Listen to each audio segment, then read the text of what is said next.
प्रभु यीशु के जीवित समर्थित जलाली नाम में आप सबको जय यीशु मसीह की।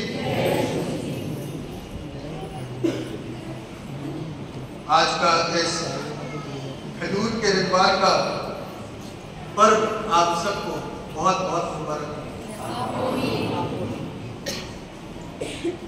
क्यों है ये पर्व, कैसे ये पर्व बन गया, क्यों खजूर की डालियां, क्यों गधी का बच्चा, ये सब क्यों, क्या जरूरत नहीं, इसकी जानकारी को हम सब सीखने का प्रयास करेंगे। इससे पहले कि हम लोग आगे बढ़े, अपनी आंखों को बंद करेंगे और दुआ में जाएंगे ताकि हम परमेश्वर के कलाम से उन सारी बातों को सीख सकें। इसकी सीखने की दरकार हमारे लिए कि सीख करके हम शिक्षित हो और आशीषित हो और परमेश्वर के साथ हमारा रिश्ता और निकट का हो जाए। हम दूर दूर ना रहें परंतु पास आ जाए। आमीन। हम सब अपने परमेश्वर से प्रार्थना करेंगे कि परमेश्वर हमारा मार्गदर्शन कीजिए और हमको ये कलाम सिखाइए। दुआ करें। परमेश्वर पिता, हमें आपकी जरूरत है और आप हमें अपने वचन से सिखा दीजिए ताकि हम आशीषित हों और आपको धन्यवाद दें। जो कुछ भी सुने, जो कुछ भी समझे, वो हमारे जहन में आ सके, हमारी बुद्धि को खोले। आप दया करेंगे, हम आशीषित हैं। सबको अपने पाक लहू में ढाल दीजिए और सबके शरीरों को, आंखों को, कानों को, ज़हन को अपने नियंत्रण में रखें। ये यीशु के नाम से मांगते हैं। आमीन।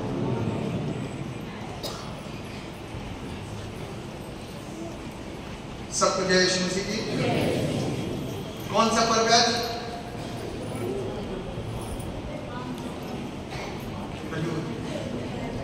याद रखो, मेरे बराबर यदि भूल जाओ ना तो साइड पे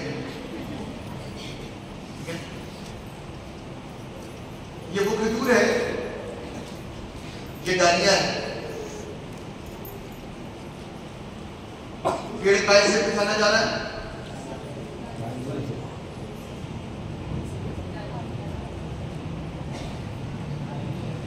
अभी तो फिलहाल डाली है, लेकिन डाली तो खाते नहीं, खाते क्या है? इसीलिए आपने जो डाली नहीं बोली आपने, खजूर से इसकी पहचान होगी। खजूर की डाली मालूम है? एक छोटा सा चित्रण है जो आपके साथ आपके समक्ष प्रस्तुत करूंगा कि यीशु मसीह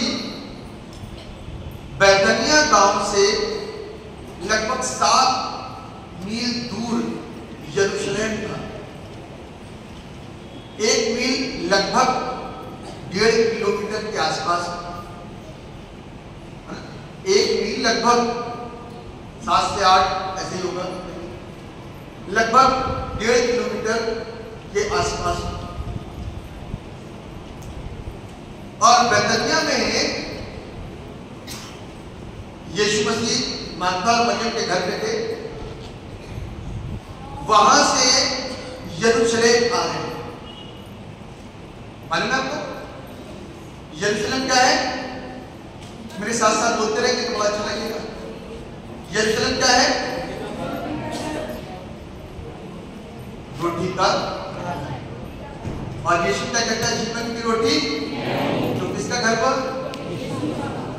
यीशु कौन है? परमेश्वर। परमेश्वर पिता, परमेश्वर पुत्र, परमेश्वर पवित्र आत्मा। तो यीशु क्या हुआ? परमेश्वर। तो घर किसका?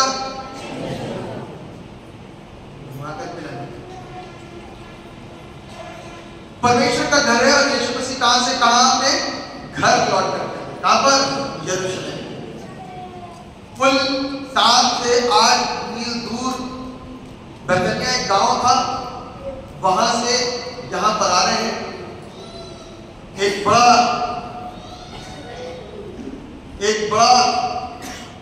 विषय, एक बड़ा हाहाकार, एक बड़ा शोर, एक बड़ा हल्ला, बड़ी बड़ी बातें, चकित कर देने वाली बातें इन दिनों में चल रही है। मालूम क्या कि 4 दिन का मुर्दा अपने आप से यीशु मसीह के बोल देने के द्वारा ऐ लाजर बाहर निकला। कहां था वो? कब्र में था। और लाजर कफन ओढ़े। मेडिकल साइंस बताती है कि 72 घंटे के बाद में बॉडी सड़ने लग जाती है, कुछ तो होने लग जाती है। अब कोई कुछ भी कर दे कि बॉडी सड़ी नहीं या सड़ गई, मैं इस बात को जानता हूं कि परमेश्वर इस काम को दूसरे दिन भी आगे नहीं कर सकते थे, लेकिन हम जैसे जानकारों के लिए जानना जरूरी है। हम तो मेडिकल साइंस को जान रहे हैं कि 72 घंटे के बाद में बॉडी सड़नी शुरू हो गई, सड़ान और बदबू आ गई। लेकिन जब और जैसे कानों के अंदर आवाज गई लाजर के, तो लाजर के कान खुल गए। यहां की नसें, आपको मालूम जब इंसान मर जाता है तो क्या होता है? खून का क्या होता है? उनका सब जम जाता है, सब बेकार होता है, कोई बात नहीं। फिर से कान में आवाज गई लाजर, तो नसें खुली, लहू बहना शुरू हुआ, यहां पर असर हुआ, ब्रेन घूमना शुरू हुआ, बॉडी के और अंगों के अंदर रक्त प्रवाह होना शुरू हुआ, पैरों के अंदर भी, हाथों के अंदर भी, हार्ट भी काम करना शुरू करा। अब यीशु ने कहा बाहर आ। क्या बोला? बाहर आ जा। तो वो जो पैर बेकार हो चुके थे, जिसको 4 कंधों पर ला करके वहां रखा गया था, उन पैरों के अंदर जान आ गई, उन हाथों के अंदर जान आ गई। वो हाथ जो बंद हो गया था वो फिर से धड़कना शुरू कर दिया। वो ब्रेन जो ठप हो गया था फिर से काम करना शुरू कर दिया। और ये कान इंपॉर्टेंट है क्योंकि आवाज सुननी बहुत जरूरी होती है। आवाज सुननी, विश्वास सुनने से और सुनना परमेश्वर के। तो वहां पर जैसे ही वचन को सुना, किसने सुना? क्या था वचन? ऐसा तो कोई वचन नहीं, लेकिन ऑलरेडी वचन जो है ना वो वही बात कर रहा उससे। आदि में वचन था, वचन परमेश्वर था और वचन ही, और जो आवाज दे रहा वो कौन है? आदि का वचन है। और वो वचन कहता है लाजर बाहर आ। लाजर का शरीर बंद करना शुरू कर दिया और पब्लिक देख रही है, इस बड़े मौके को पब्लिक देख रही है। 4 दिन के बाद में ये कहता मुझे दिखाओ, चलते लाजर की कब्र पर। तो पब्लिक भी गई, फरीसी भी पहुंचे, भीड़ लग गई होगी। चमत्कार करने वाला ईश्वर आया इनका, जिसने अंधों को आके, लंगड़ों को पैर दे करके चला दिया। ऐसा वाला परमेश्वर आया है। चलो देखते हैं कि आया तो कुछ ना कुछ तो जरूर होगा, है ना। और जो बड़ी ताकतें खड़ी थी उन्होंने कहा आज ये फंसा। मैं अपने वर्ड्स बोल रहा हूं, बाइबल में ऐसा नहीं लिखा, लेकिन जरूर 100% क्या कहा होगा? आज फंसा, है ना। क्योंकि मर के तो कभी कोई जिंदा नहीं हुआ और कोई किसी को जिंदा नहीं कर सकता। इससे बड़े तो हमारे गांव के बहने पड़े हुए हैं, बड़ी बड़ी बीमारी से चंगाई मिलते दवाई दे करके, अब तो ये मर चुका है। क्या हो चुका है? मर चुका है। आपस में बात करना संभव नहीं, लेकिन यीशु ने आवाज दी। जैसे ही आवाज दी ना, इलाजर, पहले तो बोला इलाजर, फिर बोलता बाहर। तो सब लोग एक दूसरे का मुंह देख रहे, कबर को झांक रहे होंगे, फिर एक दूसरे को देख रहे होंगे, देखो क्या। फिर कबर के अंदर से कुछ हलचल शुरू हो गई। कफन ओढ़े, मैं ये सोच रहा, बॉडी को बांध के जाता है, कपड़ा अपने बना दिया था, पता नहीं उस समय कुर्ता पजामा बनाया था, क्या बनाया था, बिल्कुल लपेट दिया हुआ तो चलता कैसे, या बॉडी को खुली रखा था, खिसक खिसक के आया बॉडी। लेकिन जो कुछ भी था, बाइबल जो कहती है, वो कहती है कि वो कफन ओढ़े बाहर।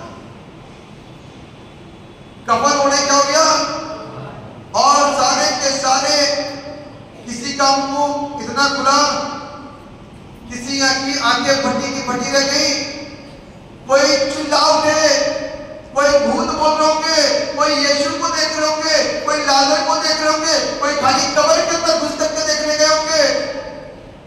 आप सोचो कि वहां का मंजर क्या हुआ, और कोई कह रहा होगा क्या मालूम है, ऐसा कभी नहीं हुआ, हमारे बैतनिया में तो कभी नहीं हुआ, हमारे संज्ञान में कभी नहीं हुआ, विज्ञान में कभी ऐसा नहीं हुआ कि 4 दिन का मरा बंदा जीवित हो जाए। फिर यीशु ने जरूर बोल दिया होगा किसी ने, वास्तव में ये परमेश्वर है। आमीन। वास्तव में ये परमेश्वर है। मालूम, सिर्फ इसी के चलते, किसके चलते? इसी के चलते कि 4 दिन का मुर्दा जिंदा हो गया, 4 दिन का मुर्दा जिंदा हो गया। अब यरूशलेम के अंदर भीड़ की भीड़, भीड़ की भीड़, भीड़ की भीड़ इकट्ठी होनी शुरू हो गई। कोई कहीं से, कोई कहीं से, कोई किसी देश से, कोई किसी देश से, देश देशांतर से पब्लिक इकट्ठी होनी शुरू हो गई। और बैतनिया में तो हाहाकार ही मच गया कि हमारे गांव का मसला है, आई विटनेस, मैंने देखा। लोग झुटलाने की कोशिश कर रहे होंगे, ये कहता हूं मैंने देखा, दूसरा कहता हूं मैंने भी देखा। फरीसी और शास्त्री मालूम क्या बोले? सोचो तो सही, भीड़ उसके पीछे होगी। आमीन। सोचो तो सही, भीड़ उसके पीछे होगी। कुछ नहीं कर सकते थे, कुछ भी नहीं कर सकते थे। लाजर को बाहर आते लोगों ने देखा,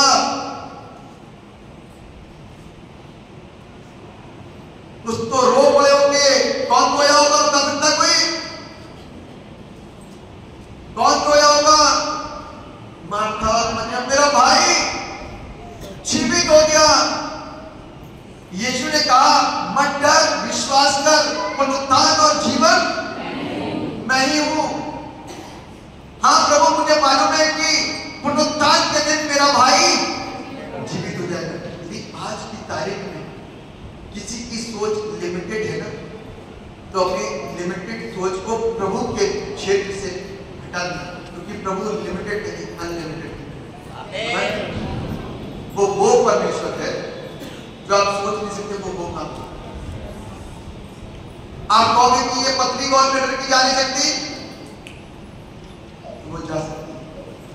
आप कहोगे कि आज के भट्टे में डाल दिया जाए तो मैं मरूंगा नहीं कि मर जाऊंगा, लेकिन शद्रक मेशक अबेदनगो को कहते हैं हम इस बात को जानते हैं यदि हमारा बचाने वाला आ गया ना तो हम नहीं मरेंगे, क्योंकि हम इस बात का विश्वास करते हैं कि हमको इस भटकते हुए आग के भट्टे की जलन और तपन से बचा सकते हैं। आमीन। यानी इस बात को बोलता है कि मैं विश्वास करता हूं, जिस खुदा की इबादत मैं करता हूं वो मुझको इस भूखे शेरों से बचा सकता है। आमीन। आज बैतनिया के अंदर बड़ा जश्न है, माता मरियम के घर के अंदर बड़ा जश्न है। रोना 1 घंटा हुआ या 2 घंटा हुआ मुझे नहीं मालूम, लेकिन थोड़ी देर के बाद में भाई के साथ साथ रोटी जरूर तोड़ी होगी। और यीशु मसीह के साथ में जो आदर मान सत्कार किया होगा वो अलग। अब लेकिन अब एक बड़ा काम होने वाला है। यीशु मसीह यरूशलेम क्यों जा रहे हैं, यह प्रश्न है। यीशु मसीह यरूशलेम क्यों जा रहे हैं बताइए, कोई बोले जी, कोई कुछ बोल रहा है, जोर से बोलिए ना। देखिए आप शर्मा के बोलोगे तो प्रभु भी शर्मा जाए। जोर से बोलिए, यदि मैंने नहीं सुना आवाज भीड़ में कहां से आ गई, तो आप अपनी आवाज को हाथ उठा कर बता सकते मैंने बोला। और क्या बोला ये बता दो, सही बोला तो अच्छा, गलत बोला तो सीख जाए।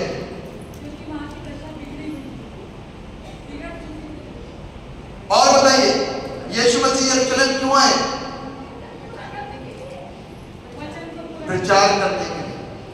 और बताइए, क्योंकि उसके बारे में भविष्यवाणी हुई थी कि जो पत्थर पे चढ़ा आएगा गद्दी के बच्चे पे वो तुम्हारा राजा होगा, वो एक चीज था उसको पूरा करने के लिए यरूशलेम में आए जी। और बताइए, चलिए दूसरा उन्हें वहीं पर सूली पे भी जाना फसह का महीना बन गया है। आप लोग इस बात को भूल गए। आपको मालूम है यरूशलेम में साल में एक बार ये बड़ा पर्व होता था, उसको बोलते थे फसह का पर्व। भूल गए आप? होली कमेंट तो मेन दिन तो वही है, मोटी दाल के, कैसे भूल सकते हैं आप? फसह का पर्व लोग फसह करने आते थे, क्यों क्यों? आप जवाब दो, कुछ गलत सलत दो, मुझे अच्छा लगे। आप गलत सलत बोलो जी। हाथ उठा करके एक दिन बोले, सारे बोलेंगे तो मुझे सुनाई नहीं देगा। एक दिन हाथ उठाए वो बोले जी जी जी।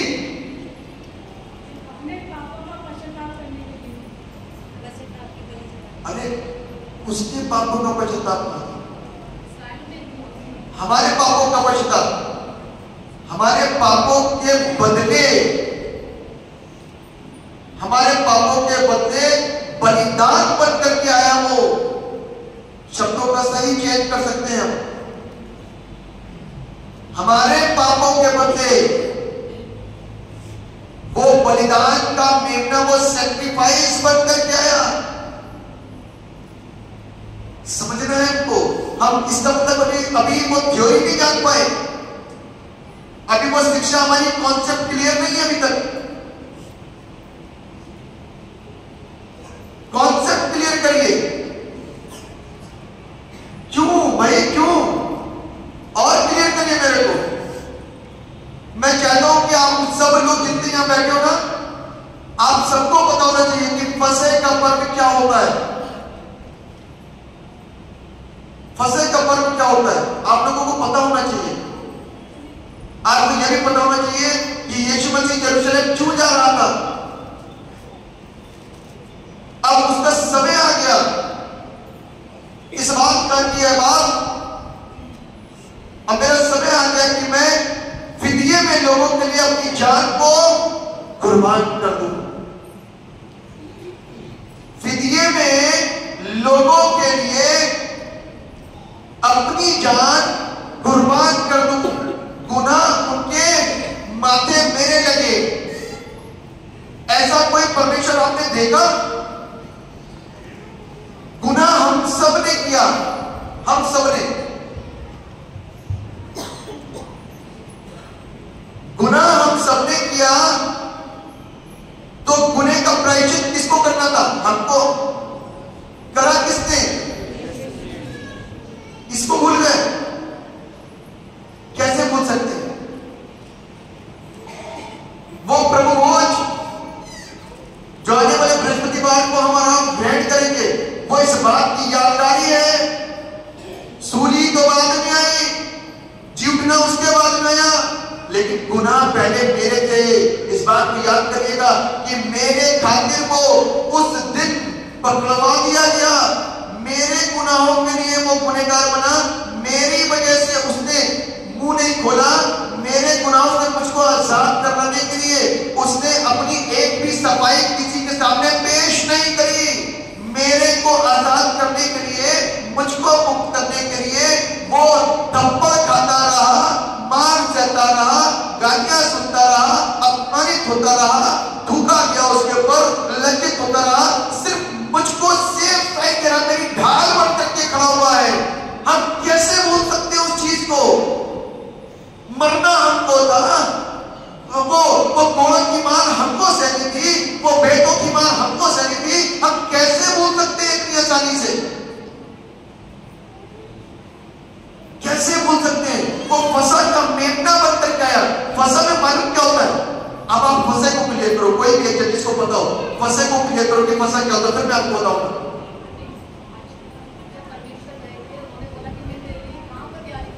फसाई क्या होता है? फसाई का बताइए मेरे को, डिटेल लीजिए। आप फसे बताइए कि फसाई क्या होता है? फसे एक जो होती है त्योहार का बड़ा, ठीक, और वहां पर जो है जो यहूदी लोग थे वे बलिदान चढ़ा रहे थे परमेश्वर के लिए। नहीं, परमेश्वर के बलिदान नहीं, वो अपने गुनाहों की माफी के लिए बलिदान चढ़ाया करते थे। इसलिए जानवर लेकर के जाते थे। कैसा जानवर? बेदाग, बेऐब, न आंख फूटी, न टांग टूटी, न रीढ़ की हड्डी फूटी, न किसी प्रकार से गर्दन टूटी। शुद्ध जानवर लेके जाया करते थे और उसके लहू को क्या करते थे? पढ़ाना चाहता हूं आपको, निकालिए जरा व्यवस्था में पुस्तक।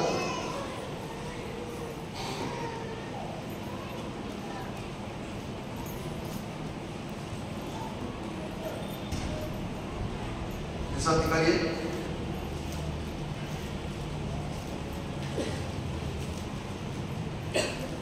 व्यवस्था विवरण,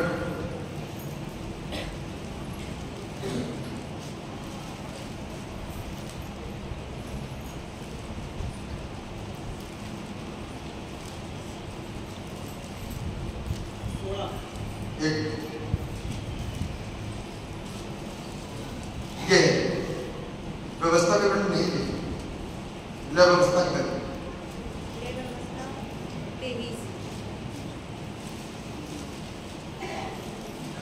व्यवस्था उसका कौन सा? हाँ निकालिए, पढ़िए जरा। फिर यहोवा के बल, हाँ जिनमें से एक-एक के ठहराए हुए समय में हाँ तुम्हें पवित्र सभा करने के लिए प्रचार करना होगा। हाँ वे ये है, पहले महीने के 4वें दिन को हाँ गोधूली के समय गोधूली के समय यहोवा का फंसा हुआ करे। यहोवा का फंसे हुआ करे। ये फंसा, इसको रीड कर लेना अच्छी तरीके से। और इसलिए और भी चीजें आपको मिल जाएंगी। एक रेफरेंस और निकालना चाहता हूं व्यवस्था विवरण से, गिनती व्यवस्था विवरण।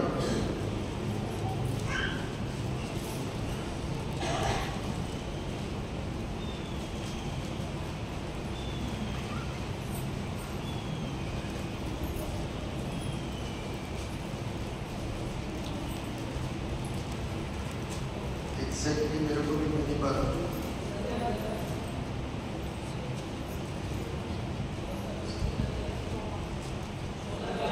सुना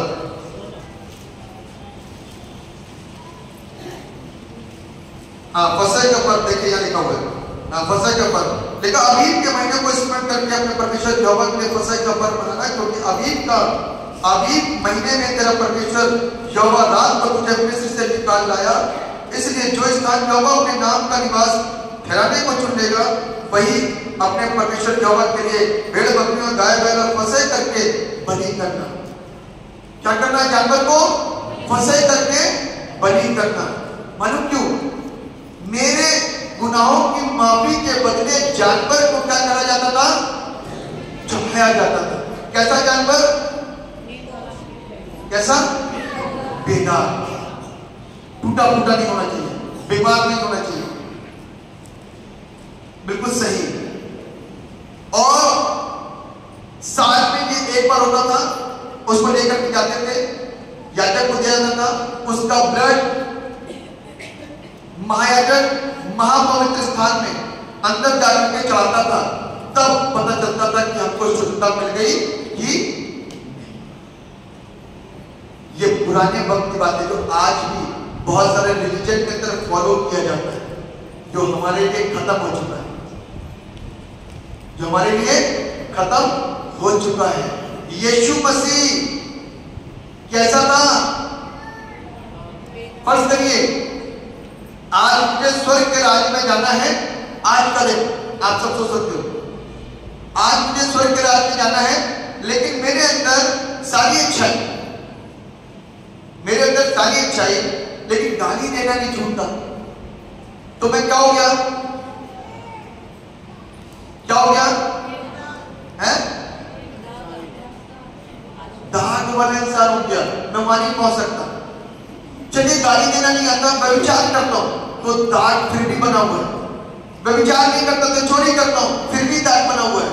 चोरी नहीं करता, नशा करता हूं, फिर भी दाग बना हुआ है। नशा नहीं करता, बुराई करता हूं तो भी दाग बना हुआ है। इसके चलते मैं वहां नहीं पहुंच सकता और मैं किसी के लिए भी बलिदान नहीं बन सकता। तो कौन बन सकता है? किसी को भी उठाओ बाइबल से, कोई है? मूसा बन सकता है? मूसा ने क्या करा? 2 बार लाठी चट्टान में मारी थी। दाऊद क्या था?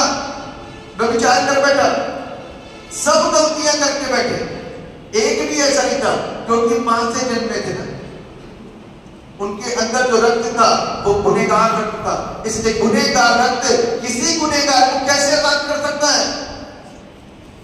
गुनहगार का लहू किसी गुनहगार को कैसे आजाद कर सकता है? कर सकता है क्या? नहीं कर सकता। तो फिर कोई ऐसा ढूंढो ना दुनिया के अंदर, कोई ऐसा ढूंढो जो गुनहगार नहीं है, जिसका लहू। कौन हो सकता है? कोई जानवर में ढूंढो, कोई भी नहीं, दुनिया में कोई नहीं, लेकिन स्वर्ग में। और उसका नाम, उसका नाम, उसका नाम, वो फसह के पर में फसह का मेमना बन के आ रहा था।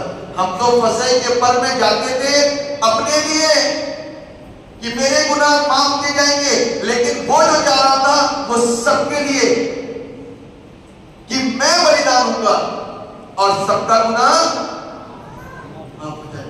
निकाल लीजिए इब्रानी की पुस्तक,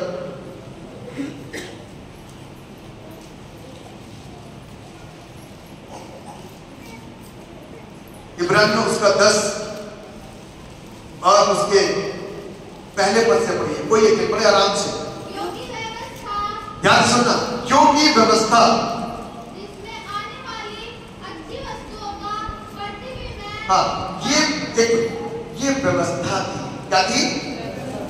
व्यवस्था के अंदर ये था कि यदि हमको अपने पापों से आजाद होना है, ये लिए साल में एक बार एक बछड़े को, मेमने को बलिदान करना पड़ेगा, ताकि मेरे खून, मेरे पाप, मेरे गुनाह का सारा प्रभाव उस जानवर के ऊपर पड़ जाए और मैं साल भर के मस्त पाप करता रहूंगा। यही होता है। और क्या होगा? फिर भी तो पाप कर रहे हैं, जानवर तो गया अपने जान से। बोलो बेटा कि क्या हुआ? उसका असली स्वरूप नहीं। हाँ, उसका असली स्वरूप नहीं है, क्योंकि बार-बार होगा ना, क्योंकि गुनाह बार-बार करते हैं। असली स्वरूप नहीं। एक बार बलिदान हो जाने से बलिदान रुक ही नहीं रहे, हर साल होते हैं। आगे चल के बताओ। हाँ, एक ही प्रकार के बलिदानों के द्वारा जो प्रतिवर्ष अचूक चढ़ाए जाते हैं, प्रतिवर्ष अचूक चढ़ाए जाते हैं, चूक ना हो जाए, चूक ना हो जाए हर वर्ष।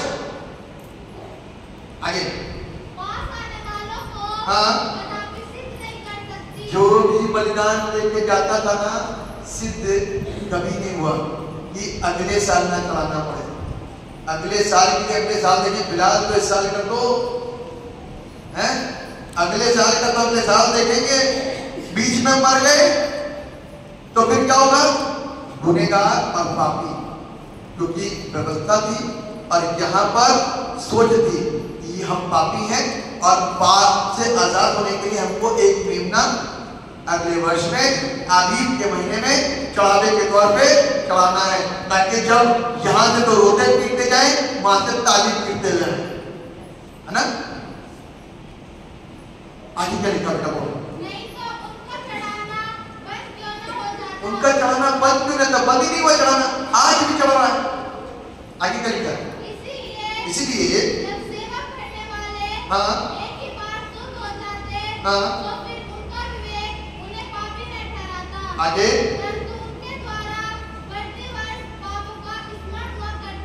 हाँ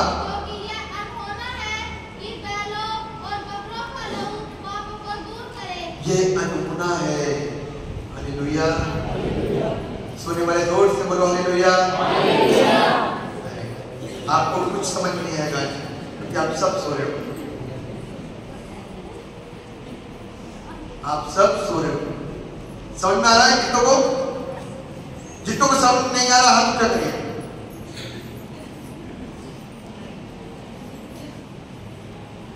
वेरी गुड। कान खुल गए, कान खुल गए तो नींद भी खुल जाएगी। बाइबल क्या कहती है? बाइबल कहती है क्योंकि ये अनहोना है कि बैलों और बकरों का लहू पापों को नहीं होने वाला। न बैल से न बकरे से ये लहू शुद्ध कभी नहीं होगा। अंधा अंधे को रास्ता दिखा सकता है? भाई मैं तुमको रास्ता पार कराता हूं। पता लगा पहले पहला वाला अंधा गिरा, दूसरा वाला उसी के साथ जाके देखोगा, तो कभी ऐसा पॉसिबल है? तो गुनहगार का लहू दूसरे गुनहगार को कैसे आजाद कर सकता है? सोचो तो सही। दुनिया उसके पीछे ऐसे काम में थोड़ी ना चल रही है। वो पवित्र परमेश्वर है, उसका लहू शुद्ध है। इसलिए पिता से बोलता है बाप हो सके तो ये प्याला टल जाए, मेरी नहीं परंतु तेरी मर्जी पूरी हो। पिता ने कहा बेटा लहू तो तेरा ही शुद्ध है, तेरा ही लहू कीमती है, बहुत प्यारा है। इसी को लेकर के, इसी को प्याले में रख करके चढ़ावे के तौर पे चढ़ाना है, ताकि सारी दुनिया तेरे पाक लहू के द्वारा आजाद हो। और जब तक वो इस दुनिया में रहे, जब तक सूरज और चांद इस दुनिया में रहे, तब तक इस बात को बोल करके गवाही दे सके कि पवित्र सिर्फ एक है। और स्वर्गदूत भी उस सिंहासन के सामने एक ही शब्द को बार बार बोलते हैं, पवित्र पवित्र पवित्र पवित्र पवित्र सेनाओं का यहोवा। यूं ही पवित्र थोड़ी ना बोला जाता उसको। उस दिन के बाद से मैं और आप कोई भी बलिदान नहीं करते। आमीन आमीन आमीन। और ना बलिदान की हुई चीज कभी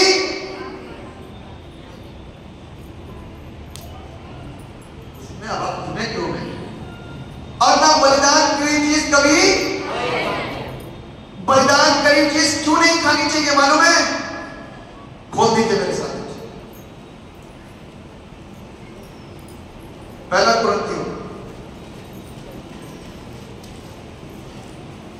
कुरिन्थियों, बलिदान करी हुई चीजें खाना नहीं है।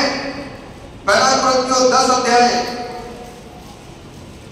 17 पद से पढ़िए। एक जन पढ़े, एक जन। हाँ पढ़ो बेटा। हाँ तो हम भी जो बहुत हैं एक देह है। एक ही रोटी है और हम जो बहुत हैं एक ही देह है। आगे क्योंकि हम सब उसी एक रोटी में भागी होते हैं। हम सब उसी एक रोटी में भागी होते हैं, जो शरीर के भाव से इस्राएली है।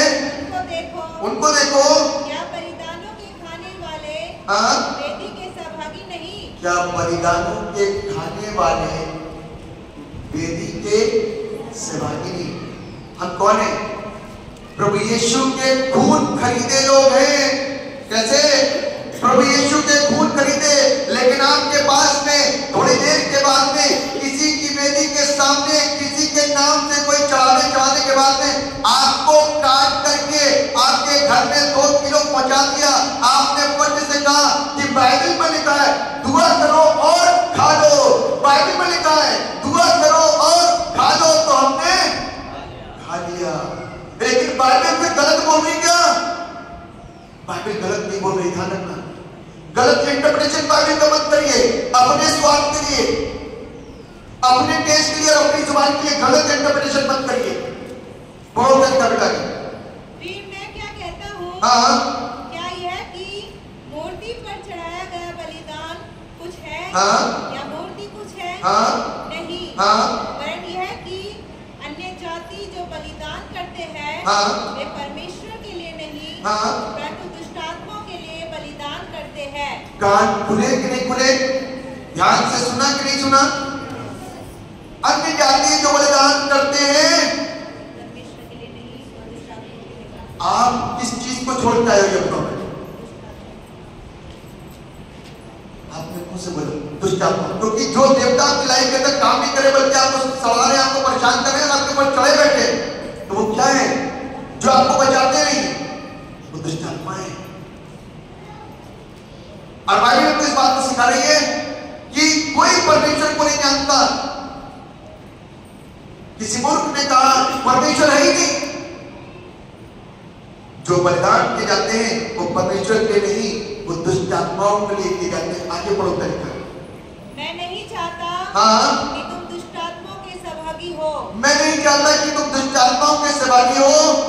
तुम प्रभु के कटोरे, तुम प्रभु के कटोरे वो वहां पर जब एक ही कटोरे से आपको पिलाया जाता है प्रभु, वो तुम प्रभु के कटोरे और दुष्ट आत्माओं के कटोरे, और दुष्ट आत्माओं में जो घर में 1 किलो 2 किलो अपने घर में पहुंचा दिया जाता है। प्रभु के कटोरे और दुष्ट आत्माओं के कटोरे दोनों में से नहीं पी सकते। दोनों में से नहीं पी सकते। आगे क्या लिखा है? तुम प्रभु की मेज तुम प्रभु की मेज और दुष्ट आत्माओं की मेज और दुष्ट आत्माओं की मेज दोनों के साझी नहीं हो सकते। दोनों के किससे प्रभु हेट करता है, नफरत करता है कि तुमने उसको ग्रहण करके उन सारी चीजों को तवज्जो दे दी। शिक्षा को मुझे इसलिए बताना पड़ा क्योंकि हम फंसे सीख रहे हैं और प्रभु यीशु मसीह हमारा जिंदा फंसे जो मेरे और आपको बचाने के लिए इस धरती पर आ गया ताकि हम बचाए जाए। उसके खून बहाने से आज हम स्वतंत्र हैं और आजाद हैं। हमारे लिए कोई बलिदान की जरूरत नहीं है, उसने बलिदान दे दिया। हमें कुछ करने के लिए कोई चढ़ाने की जरूरत नहीं है, उसने चढ़ा दिया। अब हमें उसके ऊपर क्या करने की जरूरत है? विश्वास करने, सिर्फ विश्वास करने की जरूरत है। यीशु मसीह जब यरूशलेम के अंदर एंटर हुआ ना तो देखने वाली भीड़ लगी हुई थी। लाजर को जिंदा करने वाला व्यक्ति आ, देखिए कैसा है। एक बार जख्मी ने देखा बच गया, अब की भीड़ देखने आई। भीड़ आई, देखिए जरा कैसा है प्रभु, देखिए लाजर को जिंदा करने वाला कैसा है। देखा तो वो काहे पे चला रहा है? गधे के बच्चे के ऊपर सवार है, जिसके ऊपर कभी किसी ने सवारी नहीं की। आपको बताऊं, जब युद्ध होते हैं ना, जब झगड़े होते थे तो लोग घोड़े पे चलते थे। काय पे? काय पे? इससे पता चलता था कि वो लड़ने के लिए आए। लेकिन जब गधे पे चढ़ के आते थे तो मालूम क्या होता था? क्या पता चलता था? शांति फैलाने के लिए, संधि करने के लिए, मित्रता करने के लिए, युद्ध को खत्म करने के लिए, हाथ बढ़ाने के लिए, अपने आप को छोटा कर रहे हैं, जो भी समझ लो, यानी कि शांति शांति शांति स्थापित करने की। और ये जानकारी लोगों के अंदर व्याप्त थी, फैली हुई थी। इसीलिए यीशु मसीह ने अपने चेलों से बोला कि जाओ जा करके वो पास के गांव से गधे के बच्चे को ले आओ। कोई पूछे कहां लेके जा रहे हो, तो कितना कहना कि प्रभु को इसका। और ऐसे ही हुआ, वो लेके आए और वो गधी के बच्चे के ऊपर सवार होकर के चला जा रहा है। लोग स्वागत कर रहे हैं और खजूर की डालियां लगा रहे हैं जमीन पे, उसके ऊपर अपने वस्त्रों को उतार करके डाल दे रहे हैं और जोर के नारे लगा रहे हैं, होशाना होशाना होशाना होशाना। का भी अर्थ है हमें बचा। तमाम कौम के अन्याय से, तमाम दर्द और पीड़ाओं से हमको कोई सुनता नहीं है, हमारे दुख को कोई समझता नहीं है, हमारे पीड़ाओं को कोई समझता नहीं है। तू हमको समझने वाला है, तू तो लाजर को जिंदा करके आ रहा है। राजा भी ऐसा काम नहीं करता, तू तो राजा से भी बढ़ करके है, हमें बचा। एक्चुअल में लोग आज की तारीख में मालूम है सिर्फ भौतिक देखना पसंद करते हैं। कैसा कैसा भौतिक। शरीर चंगा हो जाए, हाथों का कोड़ ठीक हो जाए, सर का फोड़ा ठीक हो जाए, गाल का, मसूड़े का, अंदर का कैंसर ठीक हो जाए, पेट की रसौली ठीक हो जाए, पैरों का दर्द ठीक हो जाए, सर का दर्द ठीक हो जाए, यही देखते हैं। लेकिन यीशु मसीह क्या लेकर के आ रहा था, तुम मालूम है क्या लेकर के आ रहा था? यहां पर सदा काल की जिंदगी है ना, अनंत जीवन, एक ऐसी जिंदगी, लेकिन इनको इस जिंदगी के विषय में पता ही नहीं है। जैसे हम में से बहुतों को नहीं पता, हम तो भी पैर दर्द ठीक करवाएंगे थोड़ी देर के बाद, किसी को सर दर्द होगा तो सर दर्द ठीक करवाएंगे, किसी के घर के काम की मत होगा तो वो काम करवाएंगे। लेकिन कोई ये नहीं कहेगा प्रभु के दासों अनंत जीवन की बातें बताओ। तो टीम तैयार कर रखिए, आपको बता देंगे, पूछो तो सही। कोई अनंत जीवन की बात नहीं पूछता, 1 2 लाइन से सब खड़े होके कुछ भी नहीं कराना होगा तो कहेंगे हमें तो कुछ नहीं कराना, सिर्फ हाथ रख दो। एलिशा ने हाथ ही रखा था नमाज पढ़ने के ऊपर, है रखा था, नहीं रखा था, नमाज पढ़ने के कितनी दूर से पहुंचा, हाथ रखवाऊंगा उससे, है। लेकिन एलिशा ने कहा मेरे राजा ने थोड़ा सा हिसाब नीचे कर दिया है ना, इजराइल के राजा ने क्या कर दिया, थोड़ा सा हिसाब नीचे कर दिया, अपने वस्त्र फाड़ दिए। उसको पता ही नहीं कि उसके देश के अंदर, उसके शहर के अंदर, उसके लोगों के बीच में सच्चा प्रभु का कोई दास रहता है, कोई नबी रहता है, खुदा का कोई सच्चा बंदा रहता है। उसको यही नहीं पता कि उसका खुदा जिंदा खुदा है, उसने हमारा तबका थोड़ा सा नीचे कर दिया है। कोई बात नहीं, इसको डबल स्टैंडर्ड दिखाऊंगा। आमीन। इसको क्या करूंगा, डबल स्टैंडर्ड दिखाऊंगा। बहुत क्या नमाज दरवाजे पर नॉक कर रहा है। अब एलिशा के विषय में आपको जानकारी हो तो बता दूं, जब दूसरी पार्टी से झगड़े होते थे ना, तो एलिशा को परमेश्वर सब कुछ दर्शन दिखाता था। पहले दूसरे वाले हाथ जाया करते थे, आपस में बात करते थे, हम में से कोई भेदिया जो जाकर किसको बताता है, तब एक ने बोला भैया हम में से कोई भेदिया नहीं है, उनमें से परमेश्वर का एक दास है। हमें एक परमेश्वर का नबी है, इसको परमेश्वर सब कुछ बताते हैं। दरवाजा नॉक हुआ ना, तो भेदी बोला सर कोई आया ना, स्वामी कोई आया, कहता है जाके बोलते यर्दन में 7 बार डुबकी मारी। 7 कितनी बार? 7 बार। और वो गया, सामने देखा ताज उनके और इतना सब कुछ सजा धजा और इतना सारा सोना चांदी जाने क्या सामान लेकर के आया हुआ बंदा, इतने जानवर सब कुछ। अब इतना बड़ा रईस आदमी आया है, कैसे बोले? कहेंगे उनको बुलवा दो, इसको प्रार्थना करते हैं। कहेंगे उन्होंने कहा है यर्दन में 7 बार डुबकी मारी। क्या मैं इतनी दूर से आया हूँ? कहती हाँ, वो कह रहे हैं यर्दन में 7 बार डुबकी मारी।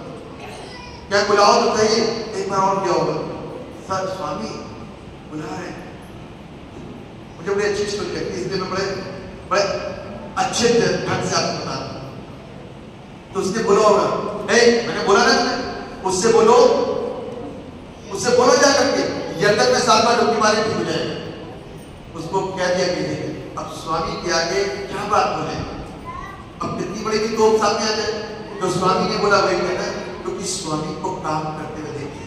हमें अब इससे आकर के बोला कि मान नहीं, मुझे बड़ी अच्छी आती है स्टोरी, लेकिन मान नहीं रहे वो कह रहे जाओ 7 बार यर्दन में डुबकी लगा। ये यहाँ से बड़बड़ाता हुआ, गुस्सा करता हुआ, चिल्लाता हुआ, मैं इतनी दूर से आया और इतना बड़ा ये हूँ और वो हूँ, और इतने बड़े घमंडी हो गए कि घर से बाहर नहीं निकले।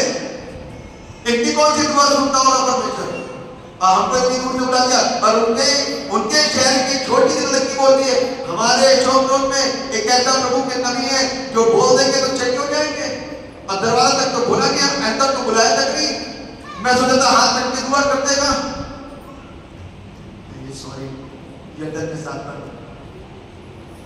उसने कहा मैं नहीं मानता, हमारे यहाँ वहां पर नदियां हैं, अच्छी अच्छी नदियां, वहीं जाकर के नहा लेता मैं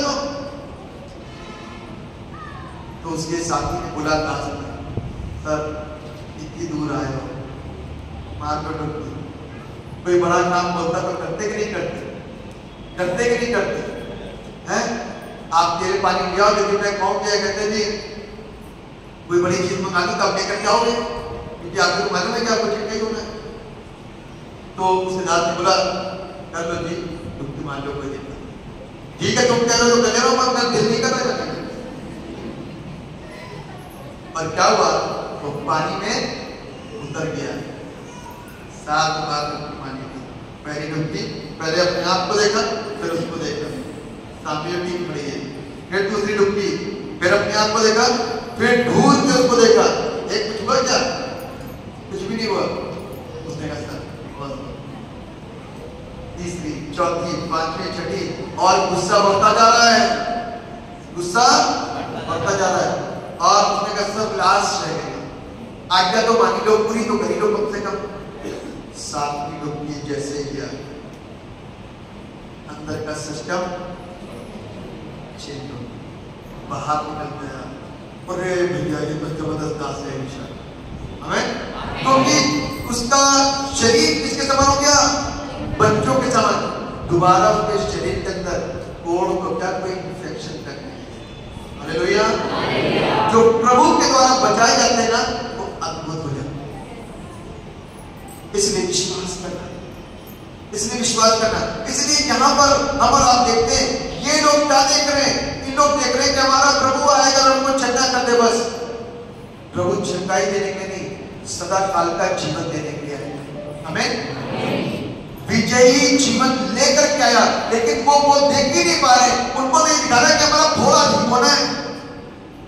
आ जाए एक बार प्रभु जी, या तो धूप दे, क्योंकि एक बार धूप से उंगली साथ जाकर मिट्टी साथ करके आंख में लगा देता, एक बार देख लिया था, एक बार हाथ लगा देता, वो ठीक हो। एक बार प्रभु कुछ भी करते, लेकिन वो समझ नहीं पा रहे। और आज हमारा भी नहीं समझ पा रहे। सच्चाई बताऊं तो आज हमारा आप भी नहीं समझ, सब कुछ लेके ले वो अनंत जीवन नहीं। कैसे जिंदगी लेके आए, हमको आपको नहीं मालूम क्या कि वो हमारी विजय लेकर के आए। हमारे लिए क्या लेकर के आए, विजय। क्या है विजय, कैसे पता चला कि वो विजय हो गया। उसने कहा डागर मानो, मैंने संसार को जीत लिया। वो तुम्हारा विरोधी जो था ना खत्म हो गया, उसका मुंह कुचल दिया। कैसे, पैर से, क्या कर दिया, पैरों से कुचल दिया। अब डरने की जरूरत नहीं है। क्या की जरूरत नहीं है, जोर से बोलिए ना, डरते कि नहीं डरते, जोर से बोलिए ना। नहीं, मैं बताता हूँ क्या करते हैं, डरते अभी भी हमारी सब मालूम ऐसा लगता है कि वही वाली चीज है। आपके चेहरे, आपके एक्सप्रेशन इतने खूबसूरत होते हैं, मुझे देख देख के कई बार बड़ी हंसी आती है, आपके कई बार गुजर पाई था, वही वाली चीज पक्का मान रहे हैं। और भाई साहब सपना आपको दर्द वैसे ही वाला हुआ जो पिछले 2 साल पहले हुआ था, वैसे ही वाला दर्द हो रहा है। लेकिन डरते थे ना, बहुत डरते थे आप, बहुत डरते थे। मैं आपको बताना चाहता हूँ छोटी सी स्टोरी। बाप और बेटे की, बाप और बेटे की थी, बाप और बेटे की। एक बार बाप और बेटे चल पड़े, कहां पर, जंगल के रास्ते पे। कहां पर, जंगल के रास्ते पे। और बच्चा बहुत एक्साइटेड, बहुत खुश, बहुत आनंदित। और माँ उसको फूल दिखे तो उससे खेलने लग गया।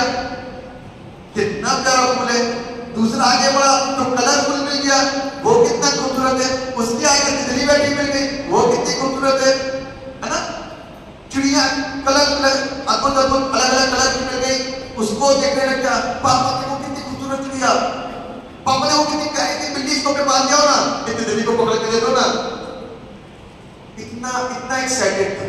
बाप आगे चल रहा था, उसको देखता जा रहा, मेरा बच्चा खुश है, हमारा स्वर्ग का पिता मेरे को देखता, हमारा बेटा खुश है, बेटी खुश है। आगे चलते कोबरा बैठा था। क्या बैठा था? खतरनाक नहीं बैठा। बाप के आगे क्या हुआ? बेटा पीछे, बाप आगे, क्योंकि बाप संभालता ना। बाप आगे, बाप ने जाके कोबरा के मुंह को कुचल के खत्म कर दिया और बेटे को बोला, बेटा चिंता मत करना, आगे कोबरा पड़ा है लेकिन मार दिया है मैंने। आमीन। मैंने क्या कर दिया? कोबरा को डरना नहीं, आ जाओ। अब बच्चा पीछे से आ रहा, देखा वो लंबा सा पड़ा हुआ कोबरा। पापा, हाँ साहब खत्म पड़ा हुआ है, आजा। नहीं हिल रहा है। क्या हो रहा है? हिल रहा है। अरे कोई नहीं, पड़ा पड़ा, आजा। नहीं नहीं हिल रहा है। अरे चिंता मत कर, मैंने इसके मुंह को कुचल दिया।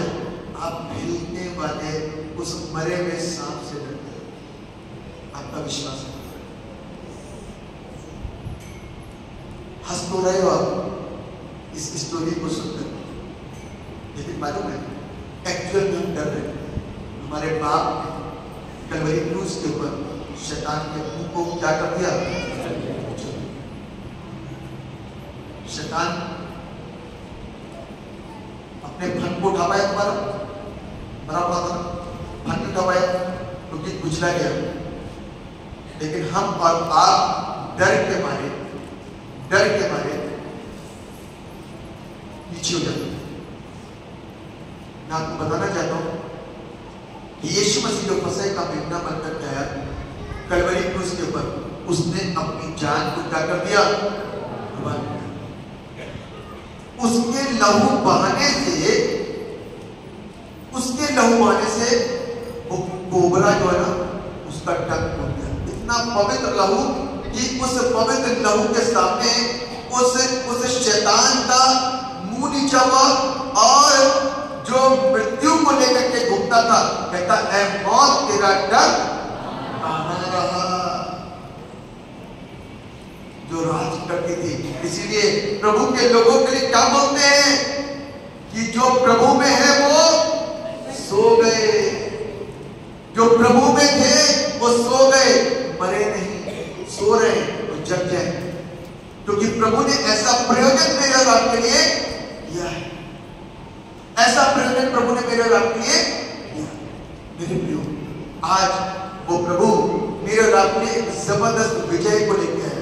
आज हम आनंद मना रहे हैं क्योंकि यरूशलेम के अंदर एंटर कर रहा है, लेकिन 5 दिन के बाद में हम दुख जताएंगे कि प्रभु यीशु मसीह क्रूस पर लटका दिए गए।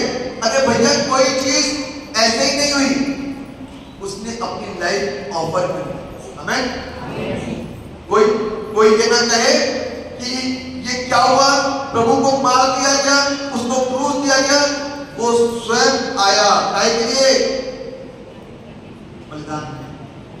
किसके लिए? मेरे और आप के लिए। और आज हम और आप आजाद हैं। अब हमको और आपको सिर्फ उसके नाम पर विश्वास करके आगे बढ़ने की है, उसके नाम पर विश्वास करना है और हम आगे बढ़ते जाएंगे।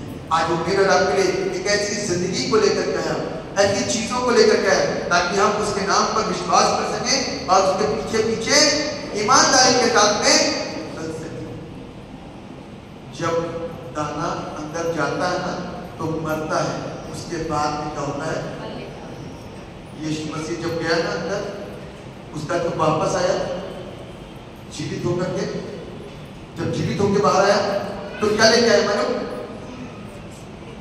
हम जैसे और आप जैसे चेलों के लिए जीवन, अरे हमारा प्रभु आ गया।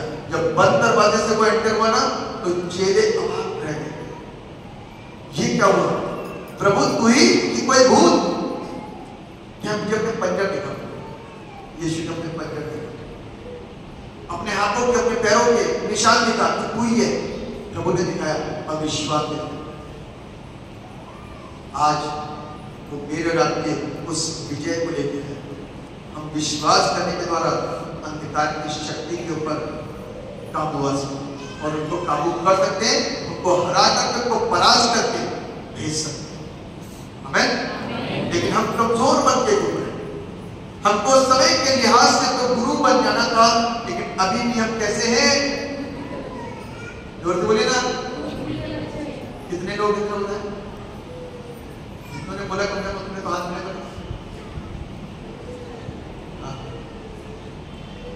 Very good. लेकिन अब समय के हिसाब से हमको गुरु बन जाना है।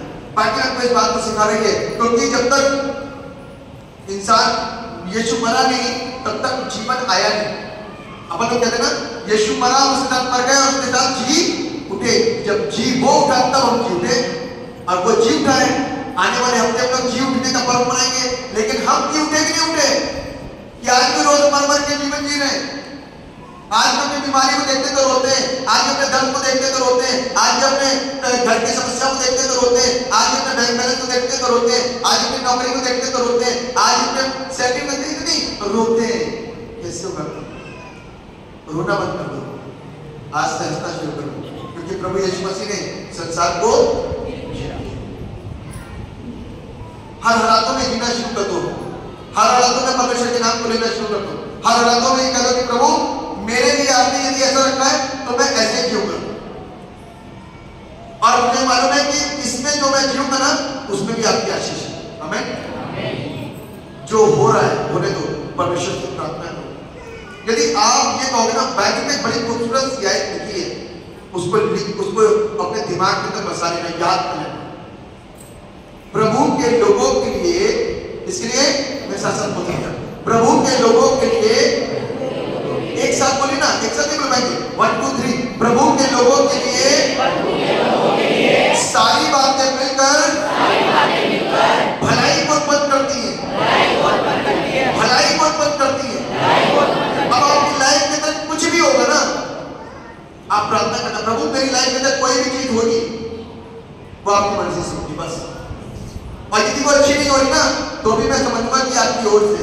और मेरे लाइफ के अंदर अच्छा बुरा सही और जो कुछ होगा वो आपकी मर्जी से होने पड़ेगा। बुरा यदि होगा तो प्रभु कभी किसी का बुरा नहीं करता, लेकिन बुरे से हमको शिक्षित करता है। ध्यान रखना, हमारा आपका जो बुरा हो गया हमारे साथ तो रोना नहीं, बुराई से, उस बुरी चीज से प्रभु को क्या सिखाना मांगता है इसके लिए ध्यान रखना। नेगेटिव चीजों को यहाँ से क्रॉस कर दो कि तुम्हारा काम खत्म, मेरी डिक्शनरी से नेगेटिव शब्द खत्म हो जाए।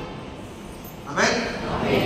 प्रभु के लोगों के सारी चीजें पॉजिटिव और सकारात्मक, तो इसलिए विश्वास के साथ अपनी जिंदगी को आगे बढ़े, विश्वास के साथ अपने जीवन को आगे जिए, ताकि परमेश्वर की आशीष मेरी और आपकी जिंदगी में सदैव के लिए आ सके। वो मेरे पाप के बदले में मर गया, हम मस्त हंस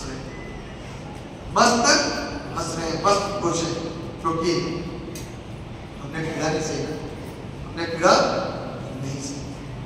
इसलिए हमको उस पीड़ा का एहसास नहीं, इसलिए हमको उसके चाबुक का एहसास नहीं, इसलिए हमको उस गाली का एहसास नहीं। अभी हमको कोई बाहर कोई गाली दे तो फिर क्या करेंगे? यदि कोई बाहर गाली देगा तो क्या करेंगे? 2 दिन की 4 दिन याद करेंगे, प्रभु आपको आशीर्वाद।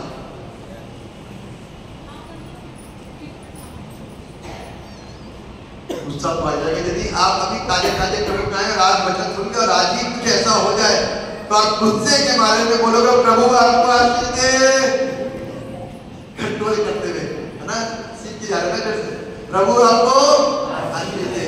वरना पहले वाले होते, पुराना शाऊल यदि होता तो काम खराब था,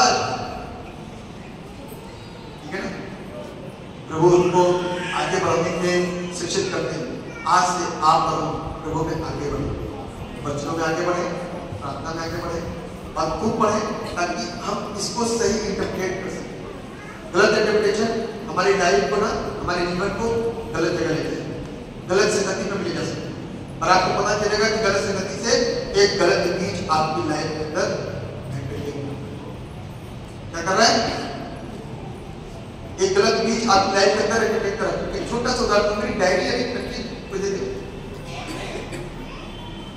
दो रेफरेंस को वापस होगा।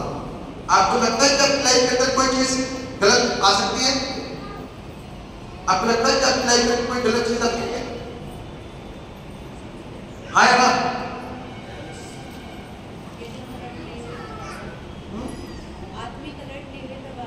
हाँ, मेरे साथ एक रेफरेंस बोलिए।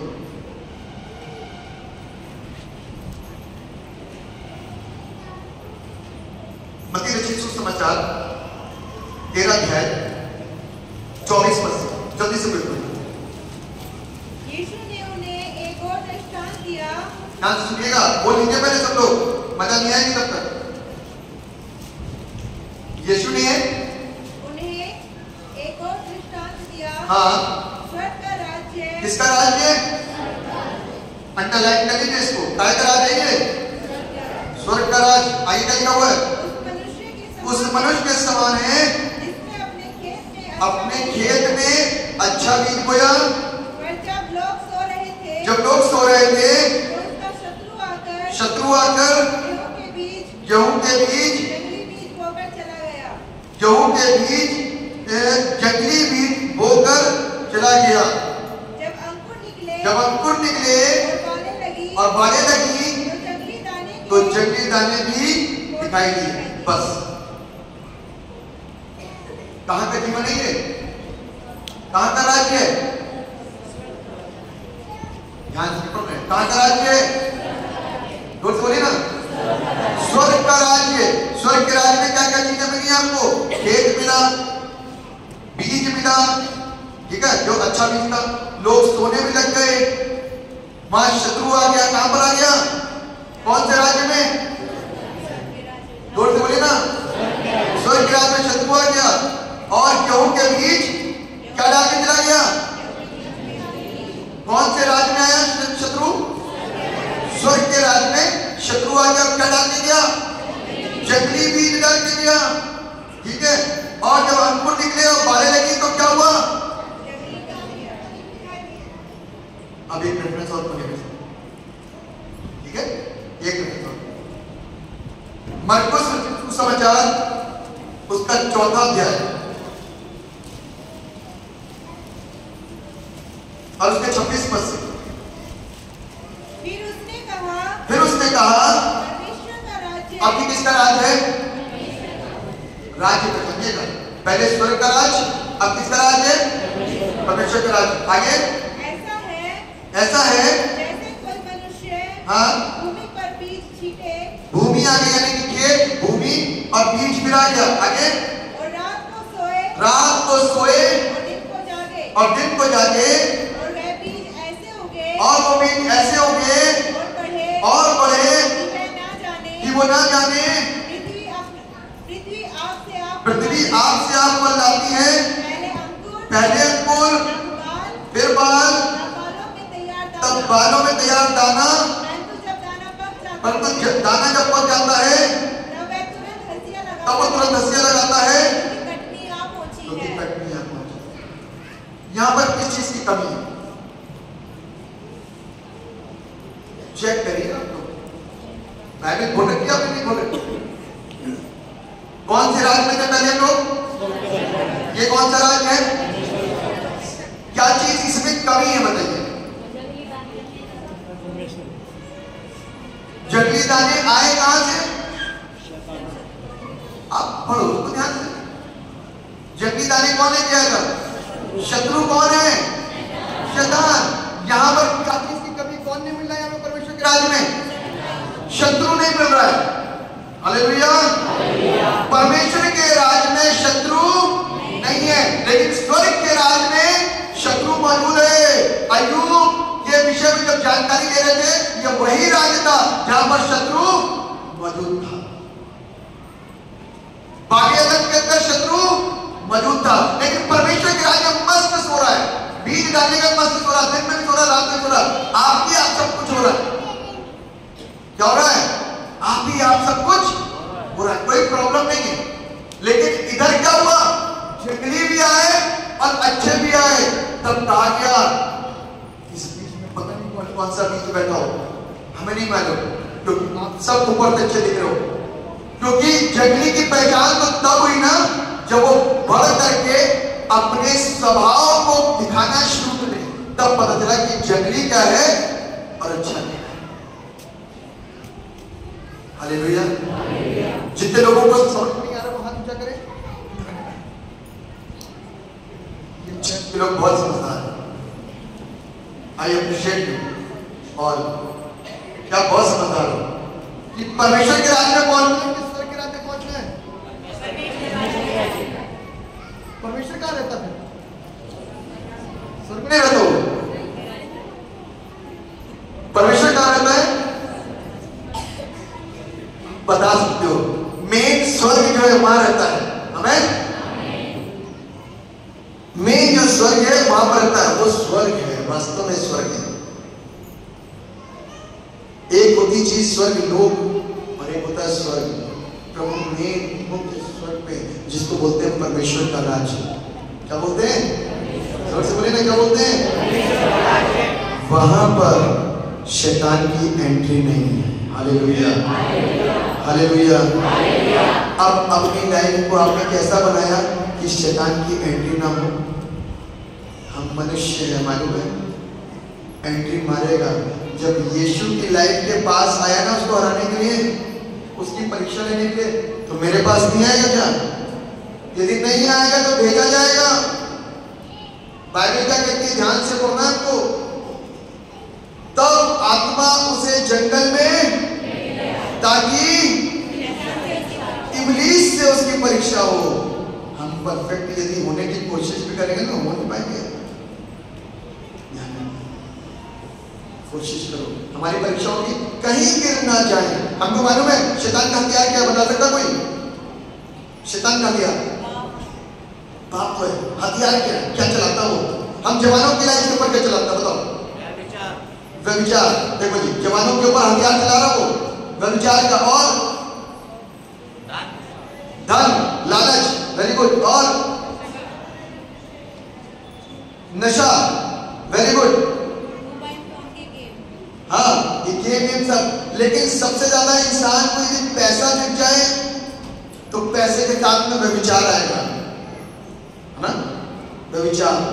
और ये व्यभिचार का आत्मा शैतान का स्वयं वाले, स्वयं अकेले में पकड़वाता वो कोई कहता दम के साथ में कि मैं व्यभिचार में कभी नहीं गिरूंगा। तो दाऊद देख जरा छत के नीचे जरा क्या हुआ है। दाऊद के लिए परमेश्वर ने बोला था ये मेरे मन के मुताबिक है। बेचारा दाऊद की आंखें डोल गई और पाप कर बैठा। क्या कर बैठा?